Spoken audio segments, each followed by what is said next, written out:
السلام عليكم. اليوم تتجه الأنظار إلى مواجهة قوية تجمع منتخب مصر بنظيره منتخب أنغولا. المباراة تلعب اليوم الاثنين على أرضية ملعب أدرار بمدينة أجادير في لقاء مهم لتحديد الترتيب وحسم بطاقة العبور إلى الدور القادم. تنطلق المباراة على الساعة 6 مساء بتوقيت مصر، 7 مساء بتوقيت السعودية، 5 مساء بتوقيت المغرب والجزائر وتونس. المباراة منقولة مباشرة عبر قنوات بي إن سبورتس المالكة لحقوق بث البطولة، وسط ترقب كبير من الجماهير العربية والإفريقية.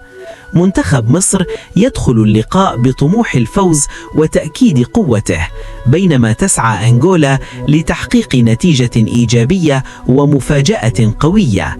مباراة منتظرة، إثارة وحماس حتى صافرة النهاية. لا تفوتوها، ولا تنسوا دعمنا بالاشتراك والمتابعة.